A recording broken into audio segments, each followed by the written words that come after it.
ओम नमो नारायणाय।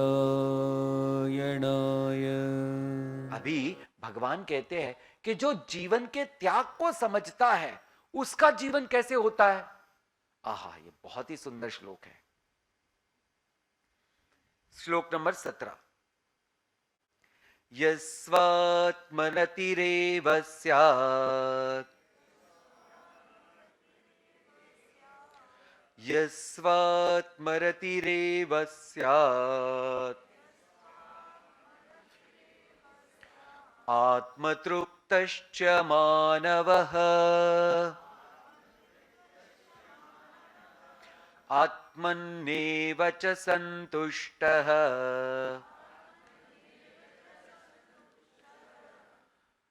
तस्य कार्यं न विद्यते। टुगेदर।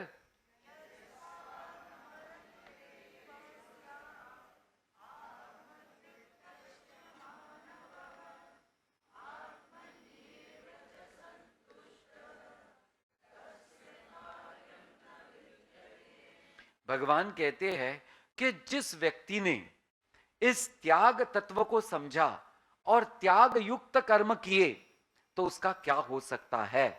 तो अभी बोलते हैं, तू यह मानव, कि ये जो मानव है जिसने कर्म योग को स्वीकार करके जीवन जिया है। अभी कर्म योग में पॉइंट ध्यान में रखना। पहला पॉइंट है कैसा? निस्वार्थ कर्म करो। पहला पॉइंट निस्वार्थ, स्वार्थ रहित कर्म करो। दूसरा है, भगवान ने बोला कल ही, कैसा कर्म करना है? अनासक्त कर्म करो। तो निस्वार्थ कर्म पहला, और दूसरा पॉइंट क्या हो गया? अनासक्त, यानी कर्म में भी आसक्ति नहीं होनी चाहिए। तो ये दो पॉइंट यहां खुलकर आ गए हैं। तो कहते हैं जिसने ऐसा कर्म किया तो उसका क्या होगा? आत्मरति एव प्राप्ति ही। प्राप्ति वहां नहीं है, मैंने उसको जोड़ा है। तो उसको क्या मिल गया है? आत्मा की रति की प्राप्ति हो गई है। इसको समझने में थोड़ा टाइम लगने वाला है, उसको हम एक्सप्लेन करेंगे। दूसरा है, और मिलने वाला है कुछ? बोले हाँ, आत्मतृप्त। बोले उसको आत्मा में ही तृप्ति मिलने वाली है। और कुछ मिलने वाला है? बोले हाँ, आत्मसंतुष्टि। तीन चीजें मिल गई, आत्मरति, आत्म तृप्ति, आत्म संतुष्टि। बोले ऐसे व्यक्ति का होगा क्या? तस्य कार्यम न विद्यते। ऐसे व्यक्ति के लिए इस पूरे विश्व में कोई कर्तव्य शेष नहीं रह जाता है। कोई कर्तव्य नहीं है ऐसे व्यक्ति के लिए। तो इसको समझेंगे हम धीरे धीरे। तीन चीज है, एक है आत्मा में रमण, दूसरा है आत्मा में तृप्ति, तीसरा है आत्मा में संतुष्टि। अभी मैं एक एक उदाहरण लेने वाला हूं। तो रति किसको कहते हैं? तो जब, अब एक उदाहरण ले रहा हूं मैं, कि जब स्त्री और पुरुष का संग होता है तो उसको कहते हैं रति। अभी ध्यान देना, किसके लिए? For what reason? वंश वृद्धि के लिए। अभी देखो, उसका कारण क्या है? वंश वृद्धि, न के भोग प्राप्ति। ये ध्यान देना। ये तो जो व्यक्ति इस भाव से अपना वैवाहिक जीवन जीता है वो अनासक्त रहता है उस कर्म में। क्यों? क्योंकि उसका भाव उसमें कौन सा है? वंश की वृद्धि, वंश की वृद्धि, न कि भोग की प्राप्ति। तो ऐसे व्यक्ति को यहां बोलते हैं क्या मिलेगा? बोलते हैं तृप्ति। देखो ये बहुत बड़ी चीज है। नहीं तो आप घी में, अग्नि में घी डालते रहो, डालते रहो, डालते रहो, तो क्या होगा? अग्नि और प्रज्वलित होगी, और प्रज्वलित होगी, और प्रज्वलित होगी। तो हमको ध्यान में रखना है कि कार्य किस चीज के लिए हो रहा है। अभी सृष्टि में आप देखो कि जब भी कोई भी एक नर और मादी होते हैं तो सिर्फ वंश वृद्धि के लिए होती है, यस और नो, पूरे सृष्टि में। और उसके बाद वो दोनों नर आदि करके रहते ही नहीं, वो एक इंडिविजुअल करके रहते हैं बस। सोच के देखो आप इस चीज को, हा या ना? तो इसको ध्यान में आना बहुत बड़ी चीज है। तो सारे सृष्टि में भगवान यानी प्रकृति उनको कंट्रोल कर रही है, तो बस उतना ही उनका संग है, उसके बाद में उनका संग नहीं है। लेकिन मनुष्य ने इस प्रकृति को ना समझ करके, इस कर्म को ना समझ करके, उस कर्म का पूरी तरह से गलत अर्थ निकाल करके अपने आप को उस कर्म में आसक्त बना दिया। हाँ या ना? हम देख ही रहे हैं सब तरफ कि आजकल एक्स्ट्रा मैरिटल जो अफेयर्स है वो किसका कारण है भैया? बोलो, आसक्ति। और विहित कर्म न समझ करके कर्म करना और बेकार के विचार को अपने मन में प्राधान्य देना। जैसे सारे वेस्ट वर्ल्ड में वो देख रहे हैं आजकल क्या हो रहा है, बस वही करने जा रहे हैं। तो समझ में आ गया आत्मरति किसकी हो सकती है।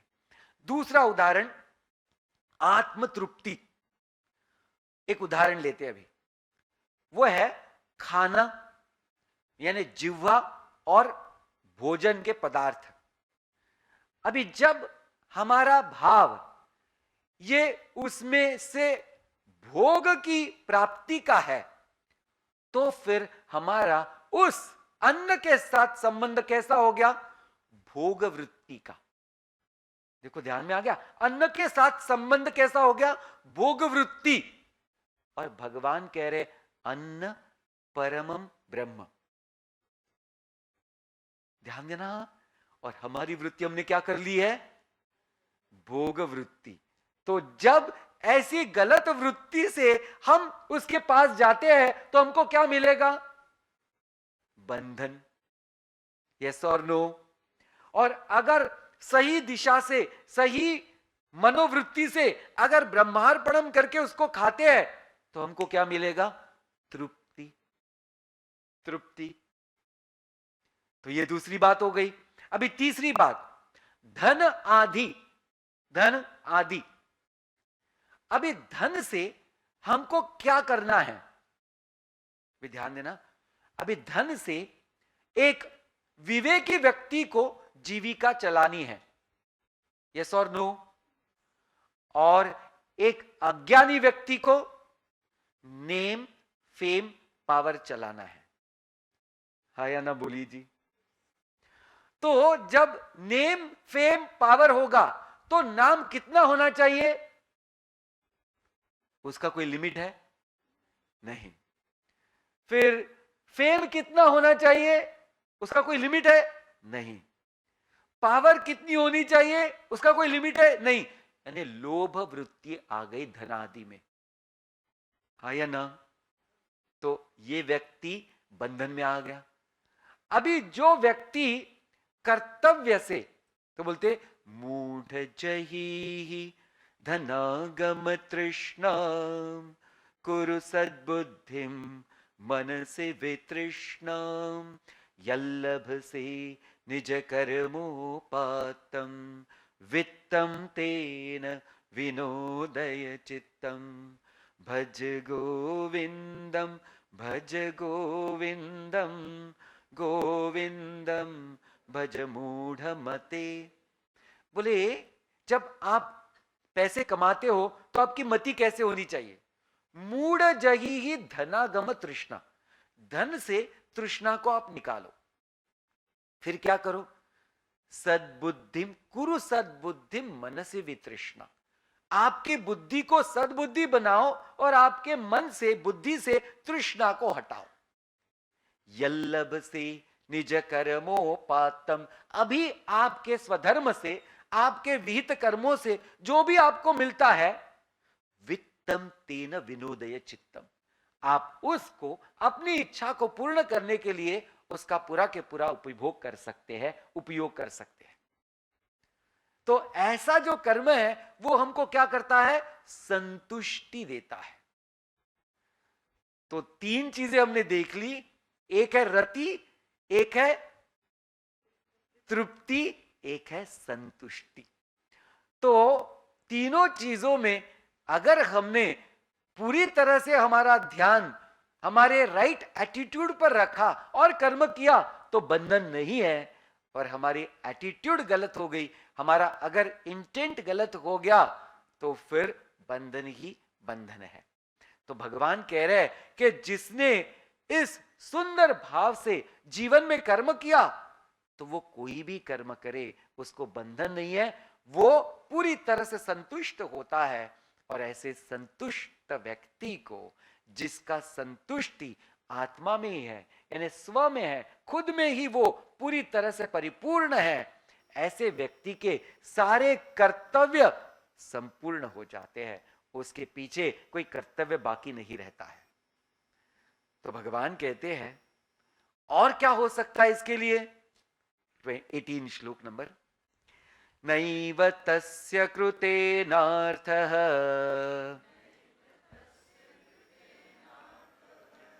न कृतेनेह कश्चन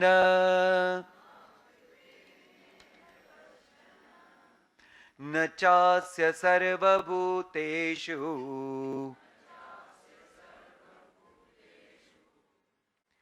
कश्चिद् अर्थव्यपाश्रयः। टुगेदर, नैव तस्य कृतेनार्थः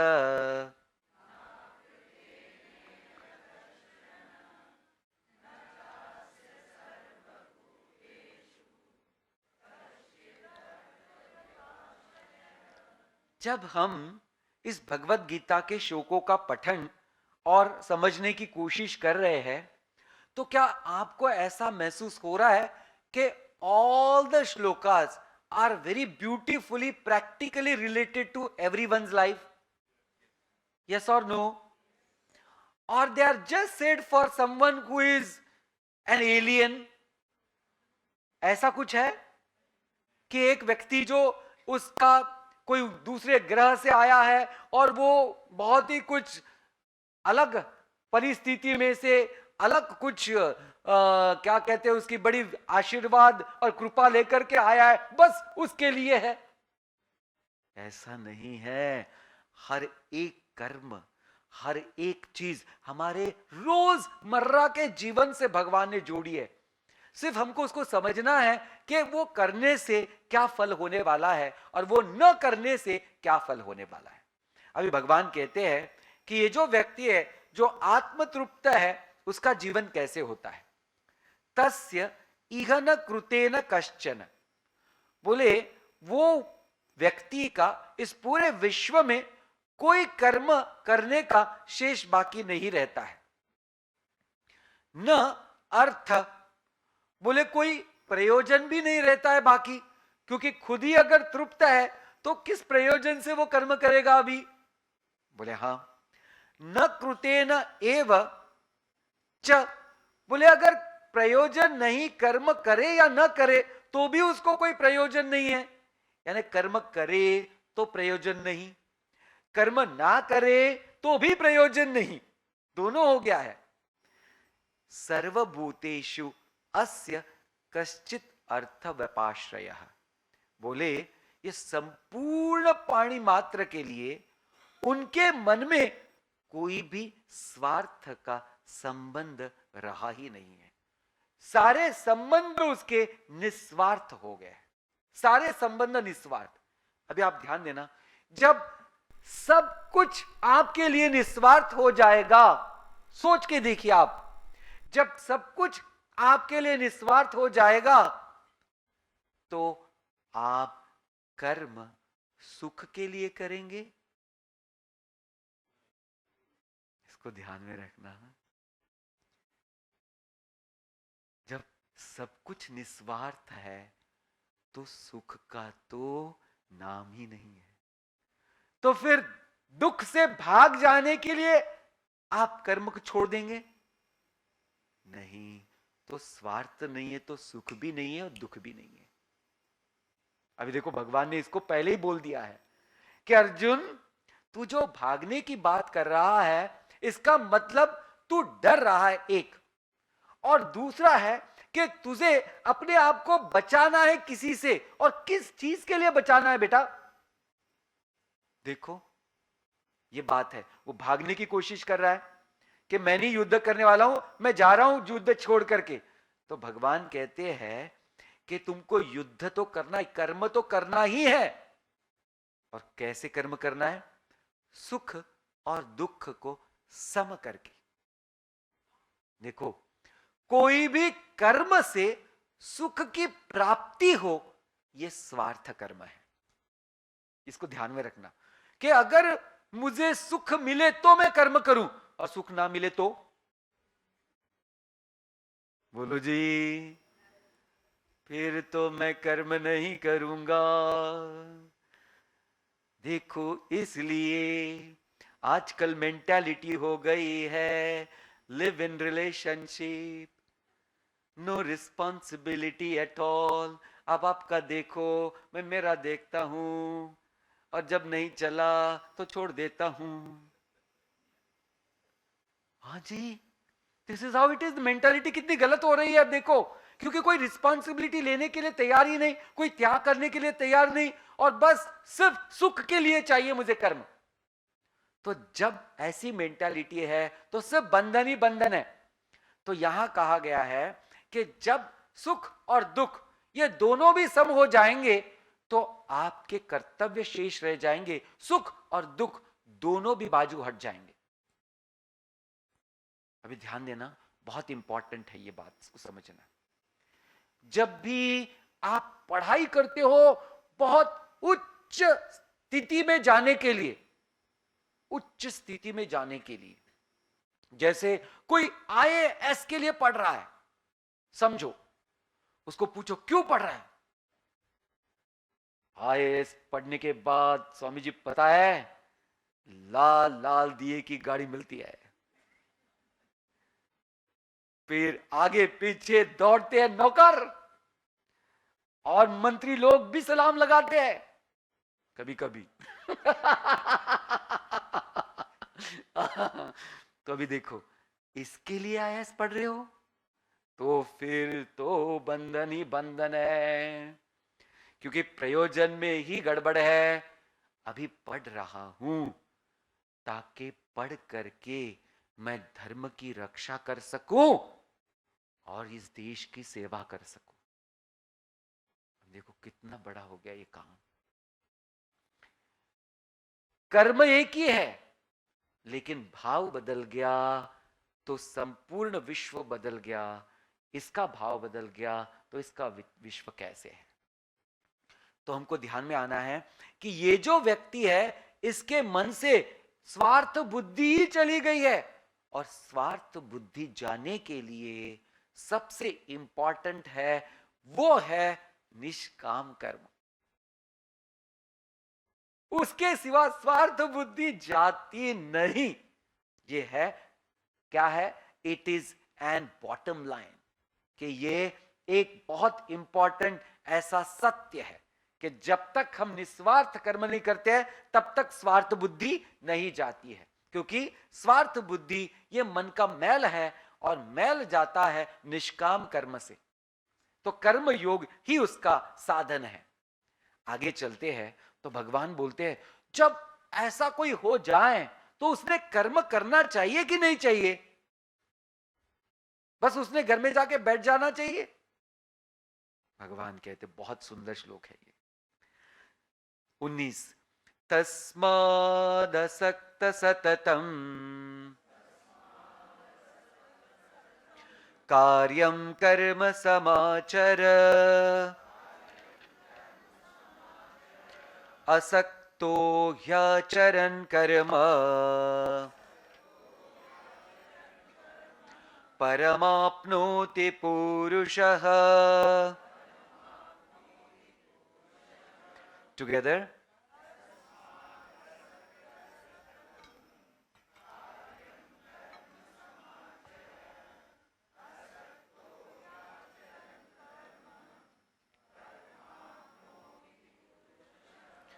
भगवान कहते हैं इसलिए, देयरफॉर, इसलिए यानी किस लिए, यानी जो व्यक्ति कर्म योग को समझ चुका है और जिसने कर्म योग का स्वीकार किया है, इसको ध्यान देना, स्वीकार। अभी इसको मैं थोड़ा और समझाता हूं। जब भी हम कुछ बात सुनते हैं तो 3 स्तर होते हैं। एक है बात को सुनना और कर्म को खत्म किया, हो गया, मैंने सुन लिया आपका, बस भैया अभी आके सुन तो लिया, पिताजी ने माताजी ने बोला हमारे साथ आ जाओ, बस आपके लिए हमने किया काम, सुन लिया। दूसरा है बात को सुना और समझा। दूसरा स्तर हो गया कि नहीं? अभी तीसरा स्तर, बात को सुना, बात को समझा और स्वीकार करके उसको जीवन में जिया। 3 स्तर है कि नहीं? हाँ या ना बोलो तो। अभी ध्यान देना, किस व्यक्ति को पता नहीं कि सत्य बोलना अच्छा है? बोलो जी। लेकिन कितने लोगों ने उसको अपने जीवन में स्वीकार किया है? बोलो बोलो। किसको पता नहीं कि चोरी करना पाप है?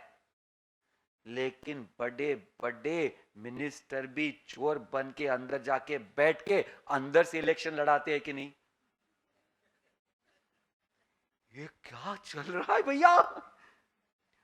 चोर करके आपकी उद्घोषणा हो गई है, आप चोर स्थापित हो गए और फिर भी आप चोर इलेक्शन लड़ गए। और हम चोर को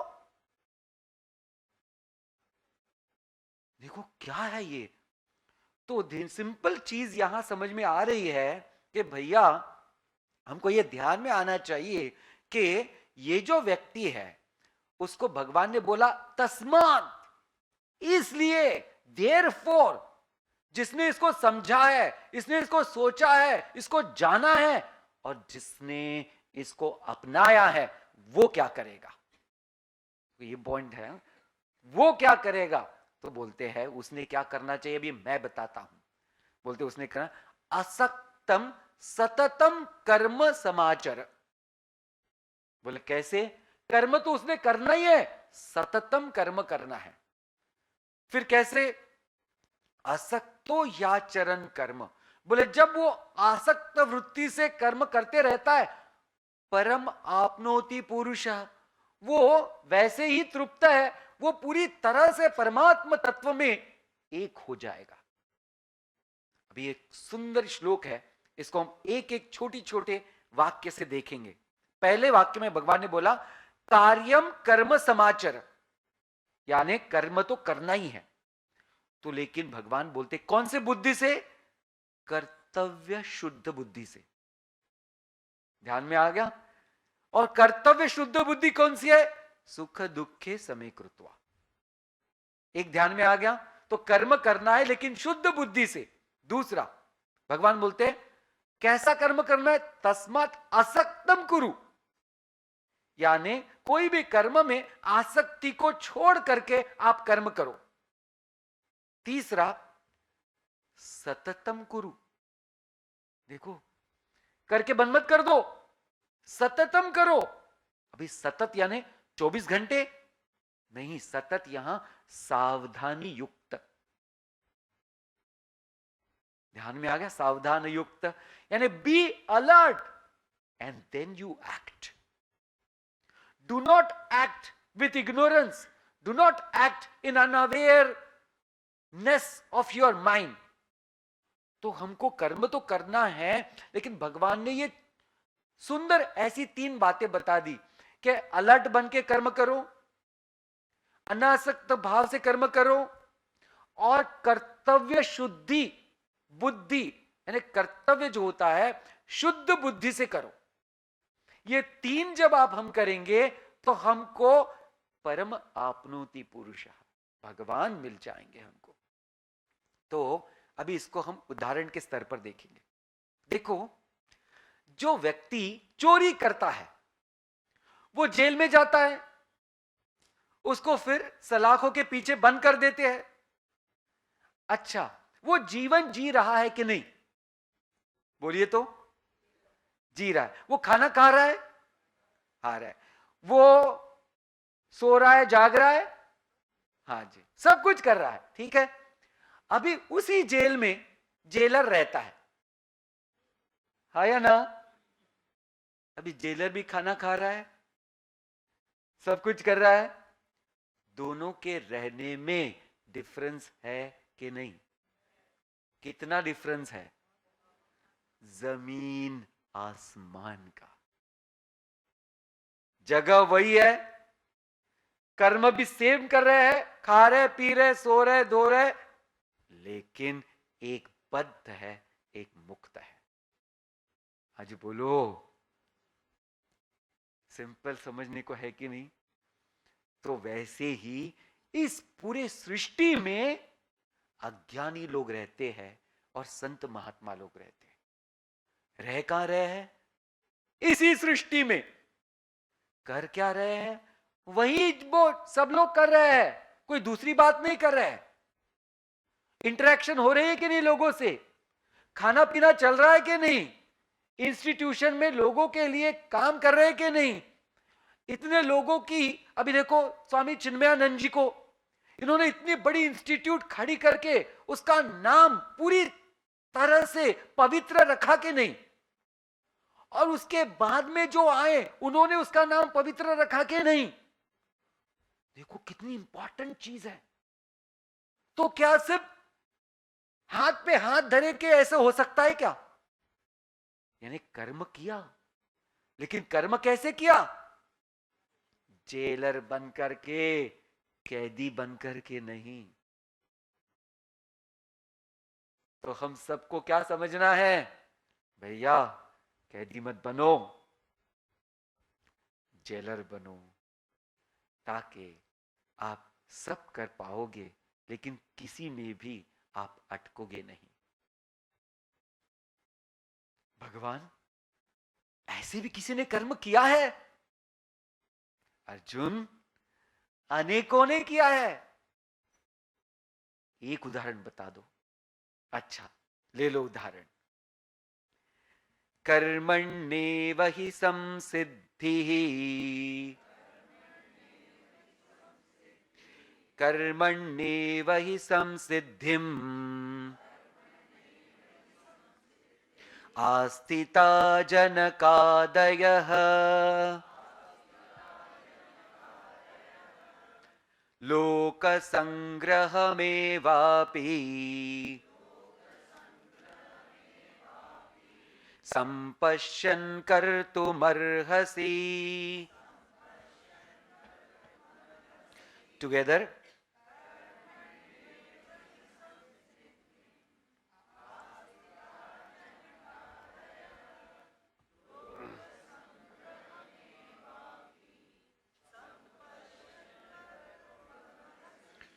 भगवान कहते हैं जनकादयः कर्मणा एव संसिद्धिम आस्तिताः। जनक महाराज, मिथिला नरेश, सीता जी के पिताजी और आदि अनेक लोगों ने ये कर्म किए और परम सिद्धि को प्राप्त हो गए। क्यों कर्म किए? लोक संग्रह संपश्यन, सारे लोगों के तरफ देखते हुए निस्वार्थ भाव से अपि कर्तुम एव अर्हसि। तो जैसे उन्होंने निस्वार्थ भाव से लोक संग्रह के उन्नति के लिए कर्म किए, ओ अर्जुन, तू भी धर्म की स्थापना के लिए और लोगों के अच्छाई के लिए कर्म करना अनिवार्य है। ओहो, अभी देखो कि इस चीज में हमने 2-3 पॉइंट को याद रखना है। जनक महाराज जी ने महाराज होते हुए भी कभी महाराज यानी भोग वृत्ति से कर्म नहीं किए। तो कौन से युक्ति से कर्म किए? योग वृत्ति से कर्म किए। तो वो अपने आप को जनता का सेवक समझते थे, न कि उनका पालन हरता, कालन कारण हरता, ऐसे कुछ नहीं। मैं सब लोगों का सेवक हूं और भगवान ने ये मुझे कार्य दिया है कि ये सबकी रक्षा मैं करूं, इन सबका पालन पोषण मैं करूं, यानी मैं उनके सारे कार्य को संरक्षित करके उनको ऐसे स्थिति दूं कि वो अपने जीवन में पूरी तरह से पॉजिटिव हो जाए। एक गुरु का एक शिष्य के प्रति यही तो दायित्व होता है, उसको ऐसा एटमॉस्फेयर क्रिएट करना होता है ताकि वो अपने आप से आगे बढ़ सके। आप ध्यान देना, जीवन में कोई भी माता पिता का कर्तव्य यह है कि आप अपने बच्चों को ऐसा वातावरण निर्मित करके दो ताकि वो अपना निर्णय अपने आप से ले सके। इसको ध्यान में रखना।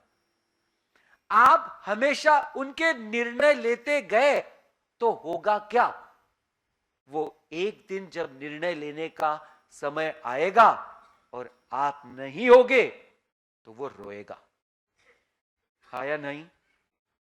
इसको ध्यान में रखना।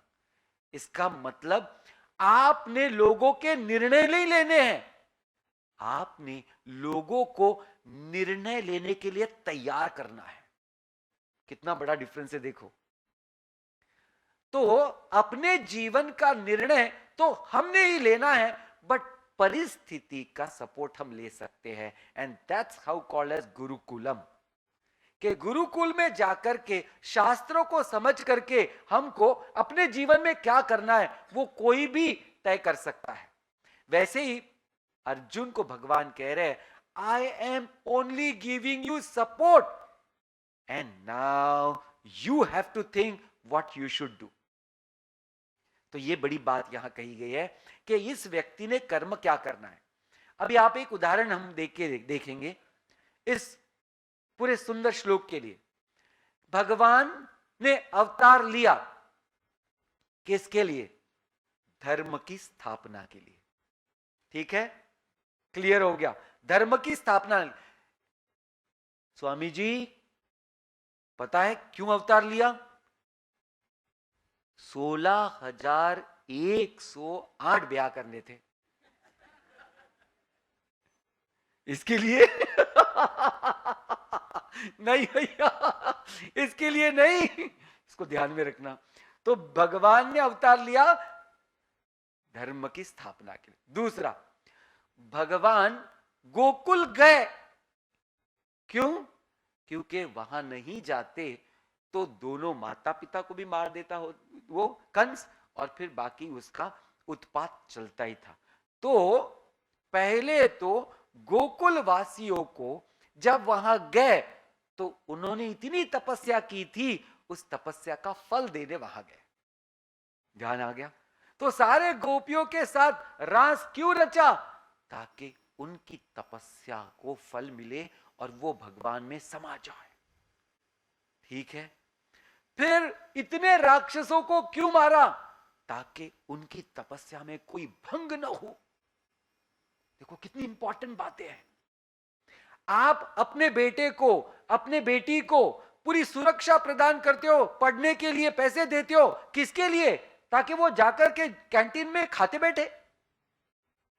नहीं, आप उनको इसके लिए दे रहे हो ताकि वो अपने आप को संभाल सके, अपनी जरूरतें पूरी कर सके और पढ़ सके। देखो कितनी अच्छी बात है। तो ये ध्यान में आना बहुत जरूरी है। तो वहां भगवान ने सबको मारा ताकि उनकी तपस्या पूरी हो सके। जैसे ही तपस्या पूरी हो गई, राक्षसों को मार दिया, कंस को मारा। किसके लिए? शत्रु बनकर? नहीं, सारे मथुरा वासियों को छुड़ाया कंस के अन्याय से। फिर गुरु के गृह में गए। क्यों भैया? ज्ञान की कमी थी? नहीं, आदर्श की स्थापना के लिए। देखो, अच्छा, फिर द्वारका क्यों बसाई? अरे भैया, बार बार युद्ध कर रहा था वो, और इसलिए सारे मथुरा वासियों को परेशान कर रहा था। इसलिए सारे के सारे मथुरा वासियों को लेकर जाकर वो समुद्र के पार बसा दिया ताकि वो शांत प्रेम से जीवन जी सके। तो हर एक क्षण जो भी किया, किसके लिए किया? लोक संग्रह में वापी। देखो, हर चीज की, अभी हमारे सारे बड़े बड़े ऋषि मुनियों ने, जैसे विवेकानंद जी, जिन्होंने पहली बार लोगों के मन में इस वेदांत शास्त्र की जागृति की, हा या ना? तब तक सब सोए हुए थे, तो तब जगाया उन्होंने। फिर हमारे स्वामी चिन्मयानंद जी आए, उन्होंने जगाया और चलाया सबको कि सिर्फ जागना नहीं चाहिए, चलना चाहिए।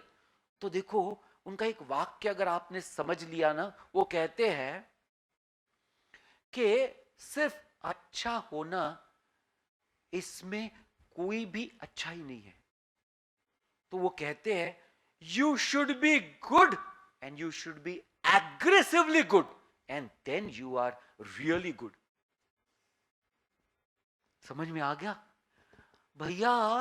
अगर आप अच्छे हो, लेकिन आपके अच्छेपन से कोई किसी का भी अच्छा नहीं हो रहा है, फिर आपके अच्छेपन का कुछ अर्थ रहा? इसलिए अच्छा तो बनो, एग्रेसिवली अच्छेपन को सारे तरफ लेकर के, सारे हृदय में अच्छेपन की ज्योत को जगाओ। ऐसा क्यों करना है स्वामी जी? इसका उत्तर हम कल देने वाले हैं।